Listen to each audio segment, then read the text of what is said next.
Canada में, चलो हिंदी में बात करते हैं। अब ट्रैफिक जाम की समस्या देखिए, यहाँ पर 401 कहते हैं, बहुत बड़ा लंबा भी है और ब्रॉड भी है, काफ़ी लेन है। और लेन्स को तो कहते हैं कि एक जगह पर तो 16 लेन्स का बन जाता है, लेकिन वैसे स्टैंडर्ड लेन्स 3 ही रहती है।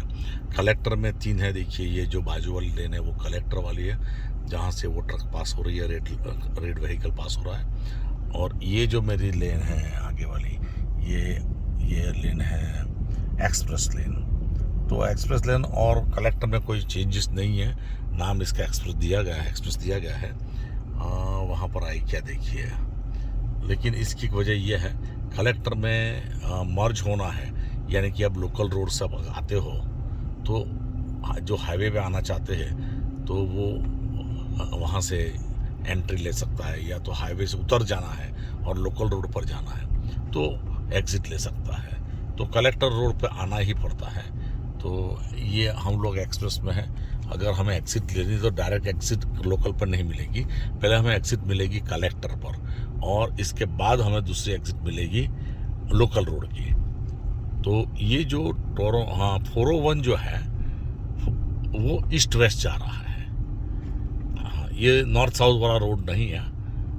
तो कहने का मतलब ये है कि अब मान लो कि आप लोकल रोड पे जा रहे हो तो ये बेसिकली साउथ नॉर्थ जा रहा है। तो आप नॉर्थ पे भी एग्जिट ले सकते हो, साउथ पर भी ले सकते हो एग्जिट।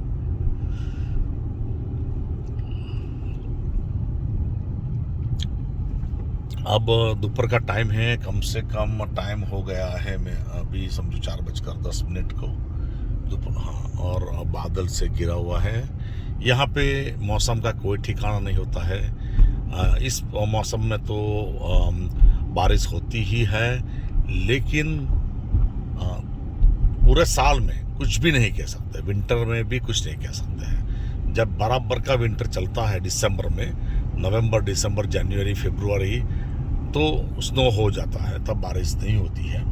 लेकिन फिर भी जैसे कभी बारिश होती है जनवरी फरवरी में, तो ये पानी के साथ और बर्फ़ के साथ भी बारिश हो सकती है, या पानी गिरता है और बर्फ़ जम जाएगी, क्योंकि वो खुद पानी बर्फ़ बन जाता, स्नो बन जाता है। तो ये सिचुएशन है। अब ये लोग प्रॉब्लम तो सॉल्व करना चाहते हैं, लेकिन इतना आसान भी नहीं है। देखो यहाँ पे कॉन्डो देखा आपने, जितना अच्छा दिख रहा है, बहुत बढ़िया कॉन्डो है। लेकिन आप जैसे ही आप नीचे जाओगे उसके जो मेन हॉल में, तो होटल से भी ज़्यादा, हमारे होटल से ज़्यादा अट्रैक्टिव बनाते हैं ये रिसेप्शन वाला एरिया। लेकिन फिर जब ऊपर जाते हो तो ऊपर सब कुछ आपको बहुत अच्छा लगेगा, और जब अपार्टमेंट खोलते हैं तो ये छोटे मिलेंगे। ऐसा नहीं है, सिर्फ साइज़ की बात कर रहा हूँ कि ये ज़्यादातर बहुत ही छोटे रखते हैं। कुछ लोग ज़्यादा पैसा खर्च करके समझो कि डबल अपार्टमेंट बाय कर लेते हैं, जो देखने में बड़ा होता है 2, लेकिन लोग मर्ज कर लेते हैं एक में, तो वो बात अलग है। लेकिन इसको छोड़कर तो अपार्टमेंट छोटे ही होते हैं। बस तो अभी चल रही है गाड़ी। तो अब यहाँ पे यंग स्ट्रीट है, और यंग स्ट्रीट देखो, ये एग्जिट सामने जा रही है, 371 की एग्जिट है। और ये एग्जिट तो यंग स्ट्रीट, ये दुनिया की सबसे लंबी स्ट्रीट है दुनिया की।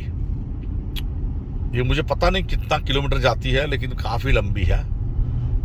हो सकता है 200-300 किलोमीटर जाती हो, मुझे देखना पड़ेगा गूगल पर। लेकिन कहते हैं कि the longest ever on the planet. चलो एक लेन चेंज कर लेते हैं।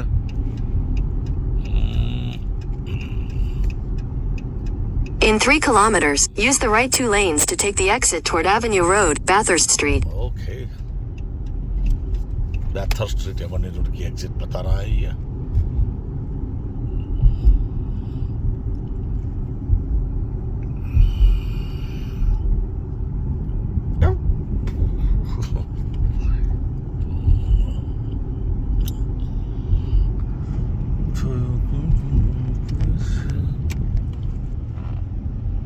वैसे तो सेल फोन लेके इस तरह की फ़ोटोग्राफी करना ये हैंड फ्री ड्राइविंग है। हैंड हेल्ड डिवाइस अलाउड नहीं है। Hand held device driving allowed नहीं है। फिर भी मैं कर रहा हूँ, लेकिन पकड़े जाने पे बड़ा जुर्माना है और डीमेरिट पॉइंट्स है। पकड़े जाने पे डीमेरिट पॉइंट्स की सबसे ज़्यादा इफेक्ट पड़ती है। इंश्योरेंस में रिपोर्ट हो जाती है मैटर, और रिन्यूअल के बाद इंश्योरेंस बढ़कर आती है। तो इसी के साथ मैं वीडियो समाप्त करता हूँ।